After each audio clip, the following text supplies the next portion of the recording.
반갑습니다. 허브경제TV입니다. 네, 이케입니다. 오늘 주가는 1.26% 음봉이고요. 오늘 이차전지가 아침에 또 확 밀리고, 그 다음에 이제 아래 꼬리를 길게 다는 그런 반등이 대부분 나왔죠. 이케도 제가 전날에 뭐 어쨌든 간에 이 가격대를 깨고 내려왔다라고 하면은 하단에 이제 마지막 지지라인이 있다라고 이야기를 드렸죠.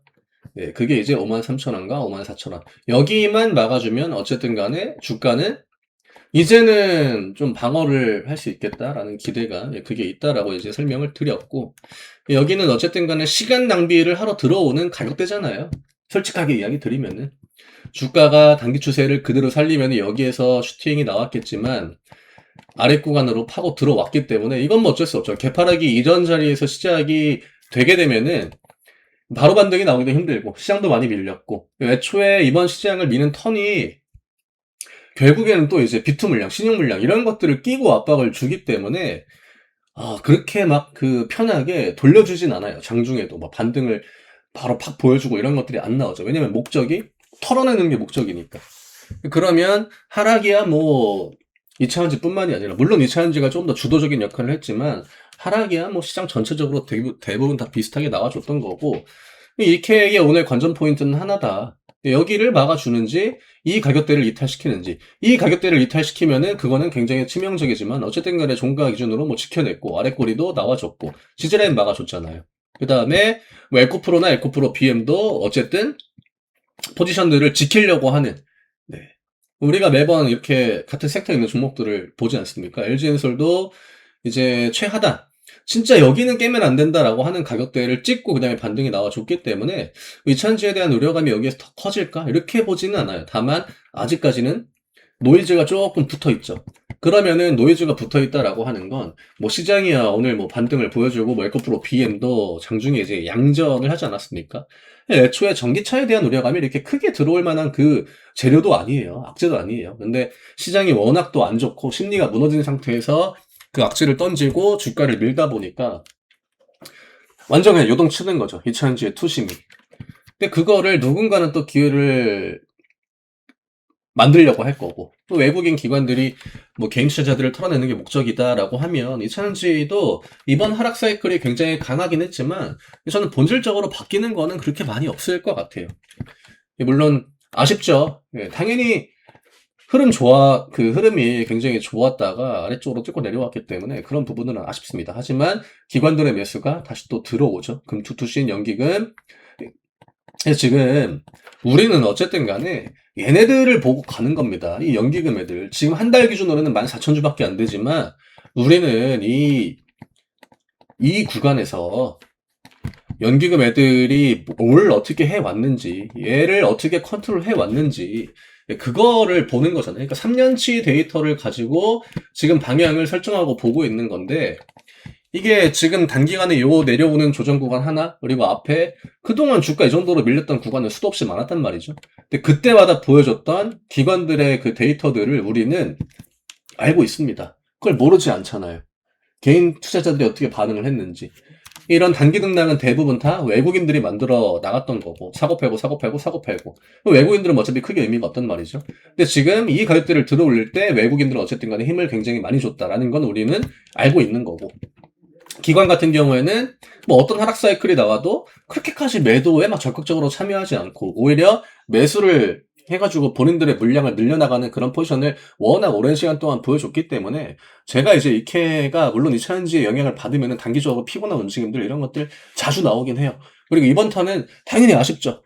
의미 있는 가격까지 주가 다 끌어올려놓고 또 시장이 이렇게까지 조정을 맞을 때 이차전지가 주인공이 돼버렸기 때문에 그 부분은 굉장히 아쉽긴 합니다. 하지만 본질이죠. 예. 지금 이케가 뭘 하려고 하는지, 이케가 지금 울산의 공장에서 뭘 하려고 하고 있는지 그런 부분들을 생각을 하면 저는 이런 사이클도 결국에는 그냥 단기적인 어떤 그 뭐 시간 소모 아니면 뭐 어떤 준비를 하는 과정 이 정도로 봐야지 그 이상으로 확대를 하는 거는 굉장히 좀 무리가 있지 않을까. 그러니까 지금까지 내가 1년 동안 뭘 보고 기다렸는지를 이렇게 생각을 하면은, 그러면 지금 이런 자리가 그렇게까지 막 나한테 치명적인 움직임은 아니거든요. 솔직하게.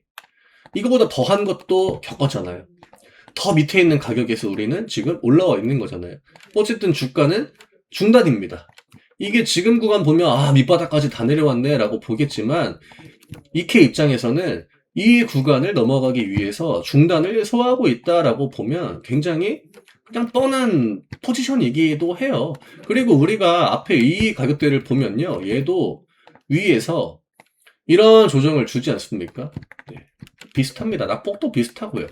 이 정도의 데미지가 들어오는 게 주가에 이케한테 뭐 엄청난 위협적인 그 액션이 되지는 않는다라는 거죠. 만약에 내려오는 구간에 진짜 막 외국인 기관들이 막 매도를 엄청 퍼붓고 지금까지 우리가 확인하지 못했던 그런 매도 물량들이 막 튀어나오고 그랬다라고 하면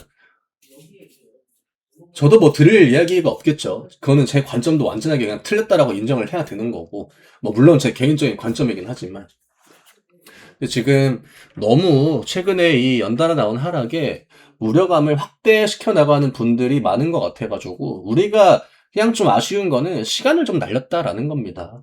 뭐 어차피 여기에서 7만 원을 찍고 했다라고 해도 뭐 7만 원에서 나는 진짜 엄청나게 좀 수익을 챙겨봐야겠다라고 생각하시는 분들은 저는 많이 없었을 거라고 봐요. 네. 그분들이 이 조정을 어쨌든 간에 버텼던 거는 우리가 이런 자리를 보는 게 아니라 그 위에를 봤기 때문에 버티신 거 아닌가요? 그러면 또 내 목적지가 되게 막 아슬아슬하게 막 갔다가 내려온 게 아니고 그냥 액면 분할할 때 거래정지 가격을 찍고 왔다? 그거 하나이기 때문에 내가 지금 어디를 보고 있는지에 따라서 뭐 물론 감정도 조금 심리도 다르긴 하겠죠. 나는 7만 원에 팔려고 했는데 근데 이게 6만 9천 원 찍고 내려왔네. 짜증나네. 근데 내가 애초부터 뭐 9만 원 혹은 뭐 10만 원 나는 뭐 더 길게 본다. 이런 분들한테는 이 지금의 움직임이 그렇게까지 뭐 되게 치명적인 그 압박을 준다라고 보기는 어렵다라는 이야기를 드리는 겁니다. 당연히 쉽게 가면 좋죠. 시장도 쉽게 가면 좋죠. 근데 쉽게만 가는 시장은요, 그렇게 오래 못 갑니다.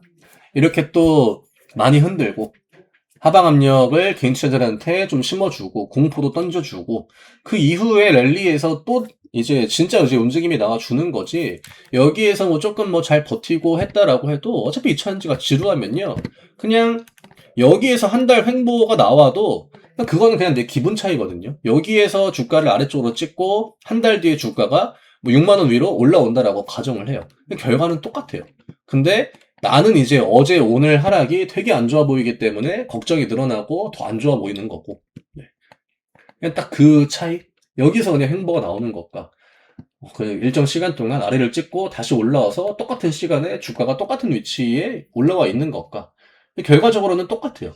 근데 내가 느끼는 심리가 지금 완전히 이제 뭐 빠그러진다거나 뭐 그런 부분들이 있기 때문에 그게 영향이 있다 뿐이지 저는 이케 주주 분들이 그래도 뭐 굉장히 대응도 잘하고 또 스마트 하신 분들도 굉장히 많고 또 오랜 시간 동안 이 이케가 어떻게 움직이는지를 어느 정도 파악하고 계신 분들이 매번 이케를 통해서 좋은 결과를 만들어 갔다라고 또 생각을 하고 있기 때문에 뭐 단기적으로 좀 데미지가 들어온 거는 맞지만 이렇게까지 뭐 내가 이케에 대한 관점을 바꿀 정도로 그런 액션이 이번 주에 나온 건가?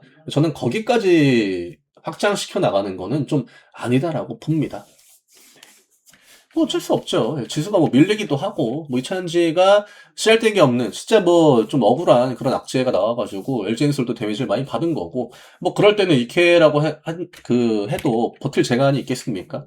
근데 지금은 이런 와중에도 시간이 점점 26년을 향해 가고 있습니다. 우리한테 가장 필요했던 건요, 이 시간이에요. 이렇게 옆으로 차트가 쭉 흘러가는 거. 예. 뭐 주가가 어디에 있든. 왜냐면 시간이 흐르고 계속적으로 옆으로 그냥 26년이 오고 하면은 이게 22년에 보여줬던 전고치에 대한 기대감, 23년에 보여줬던 기대감, 24년에 보여줬던 기대감, 또 25년에 보여줬던 기대감. 결국 기대감은 점점점 커져가는 그 시간이라는 걸 알고 있잖아요, 우리가. 물론 주가는 23년이 가장 강했고 24년이 그 다음 강했고 25년이 가장 낮았지만 이수학 때부터 쭉 대응을 해오신 분들은 결국 주가와는 다르게 점점 더 실체화를 향해 가고 있는 그 전고체, 거기다가 기대를 걸고 이거를 홀딩하시는 거라고 저는 생각을 하기 때문에 저는 뭐 지금 이 구간에서 나와준 데이터도 마찬가지고 우리한테 과연 뭐가 달라졌는가, 시간 날린 거, 이거는 내가 뭐 조선주를 사고 뭐 방산주를 사고 뭐 바이오를 사고 반도체를 사고 했어도 지루한 건 매한가지고요. 주가가 그 안에서 뭐 비슷하게 밀리는 것들도 뭐 똑같이 있겠죠. 내가 그냥 어떤 섹터를 샀다라고 해도 이런 하락 구간에서는 이 정도의 시간 투자의 어떤 그 손실 이런 것들은 다 기본적으로 나와줍니다. 다 똑같아요. 내가 테마주를 해가지고 조정에 나올 때 수익을 봤다? 대신에 그 테마주는 시장에 반등이 나오면 또 인고의 시간으로 들어갑니다. 그리고 영영 회복이 안 되는 그런 가격대도 만들어지죠. 그 랠리의 중간중간에. 근데 우리가 지금 이케를 어떤 테마주의 관점으로 보는 게 아니잖아요. 외국인 기관들이 왜 오랜 시간 동안 이렇게까지 이케를 좀 주가를 움직이고 있는지, 그런 부분들을 다시 한번 좀 생각을 해 보시면, 그래도 이번 주의 그 흐름이 내 심리에 그렇게까지 막 많은 영향을 주지는 못할 것 같아요. 이런 구간에서 심리가 약해지잖아요. 그러면 어중간한 반등이 나올 때 나가고 싶어져요. 물론 그거는 주주분들의 자유죠. 예, 그걸 뭐 제가 어떻게 강요할 수 없는 부분이고, 뭐 저도 주가가 올라가는 것 같다가 진짜 시장이 뭐 갑자기 뭐 전쟁이 났다. 그러면 그것도 어떻게 될지 모르는 거란 말이죠. 그런 돌발적인 악재가 나온다라고 하면. 하지만 그냥 평범하게 시장이 움직인다라고 했을 때 그래도 지금의 주가 위치보다는 더 강한 기대감이 반영이 될 수 있다라는 관점으로 보고 있는 거고, 또 우리가 매해 이 스케일을 통해서 좋은 결과를 잘 만들어 오긴 했지만 이제는 그냥 내가 사고 팔고 물론 뭐 그런 대응이 결과론적으로 보면은 내가 그냥 이때 사고 이때 샀으면은 굉장히 좋았을 텐데, 근데 그건 너무 결과론적인 이야기예요. 그런 얘기 누가 못합니까? 차트 열어놓고 내가 그때 팔고 이때 사가지고 또 팔고 하면은 그거는 주식을 하루 이틀 한 분들도 똑같이 그런 얘기 할 수 있어요. 지금은요, 우리가 뭐 실체화에 대한 기대감이 크지 않았던 이런 자리는 저도 매번 이야기 드렸거든요. 기억하실걸요? 제가 이때 매도를 굉장히 또 이렇게 많이 외쳤다가 댓글로 욕도 많이 먹고, 또 이 자리도 이제는 좀 매도를 준비해야 될 것 같다라고도 솔직하게 이야기를 드렸고, 왜냐면 액면분할하면 주가 밑으로 내려옵니다. 우리는 밑에서 기회를 잡아야 됩니다.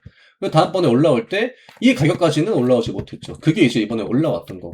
저는 그냥 이 과정에서 우리가 그 뭘 생각했는지를 좀 매번 이야기 드리고 싶어요. 뭐 어쨌든 이런저런 이야기 하다 보니까 좀 이야기가 길어지긴 했는데, 저는 이번 하락을 통해서 심리까지 약해질 필요까지는 없지 않을까. 그냥 시간 날린 거, 좀 기분 더럽다, 이 정도로 그냥 딱 끝내시고 그 이후의 흐름을 우리가 같이 또 체크를 해 나가면 충분히 우리가 원하는 구간까지는 그래도 해볼만 하다라고 생각합니다. 오늘 외국인 매도 좀 나왔고요. 프로그램 매도 나왔고, 뭐 기관 매수가 강하게 또 들어왔기 때문에 우리는 다음 주 흐름을 좀 보면서 제가 58,500원 이 가격대 위로 올라오면 생각보다 시간을 날린 거는 금방 또 만회가 될 수 있다라고 이야기를 드렸거든요. 뭐 어쨌든 뭐 시덥지 않은 이야기를 좀 많이 드린 것 같긴 한데, 주말 푹 쉬시고 저는 다음 주 또 준비를 열심히 해야겠죠. 이게 워낙에 이렇게 신용이 많이 들어오고 비트 물량이 좀 들어오고 하면은 심리전이 세게 들어오긴 합니다. 뭐 저희 25년 마지막 이벤트가 이제 또 진행이 되고 있습니다. 26년이 어떻게 보면 또 이런 것들이 한 번에 터질 수도 있는 그런 시기이기 때문에 좋은 기회다라는 관점으로 25년 또 열심히 마무리가 아닌 26년을 준비해 나가야 되는 그런 시기죠. 아래쪽에 있는 링크 누르시고 편하게 문의 주시고요. 저희와 함께 같이 또 열심히 준비해서 다가올 새해에도 같이 또 유의미한 결과물들을 만들어 나가 보셨으면 합니다. 저는 뭐 오늘 매번 이제 이렇게 영상을 찍을 때 뭐 다른 영상도 마찬가지지만 진짜 열과 성을 다해서 찍거든요. 없는 이야기를 드리지는 않아요. 이케라고 해가지고 이렇게 찍는 것도 아니고, 제가 어제 찍었던 영상 그 시간들을 보시면요, 다 악장이잖아요. 그럼 할 말이 있겠습니까? 근데도 막 9분 10분 동안 저 혼자 막 그냥 떠들어요. 조회수가 뭐 높고 안 높고 이런 걸 떠나가지고. 그런 것들이 저도 뭐 그냥 대충 찍고 오늘 뭐 시장 반등 나왔네요, 뭐 아래 꼬리 달리고 막아줬네, 이러고 하면은 끝이지만, 그래도 최대한으로 오늘 같은 날에는 이런 이야기를 좀 드려야겠다. 우리가 뭐 단기간에 어떤 하락에 집중할 건 아니기 때문에 결국 이제 좀 큰 관점으로 이야기를 드려야겠다, 이런 식으로 또 열심히 찍고 있으니까 그 부분은 조금만 좀 알아봐 주시면은 저도 같이 힘이 날 것 같아요. 저는 월요일 날 다시 또 인사드리도록 하겠습니다. 감사합니다.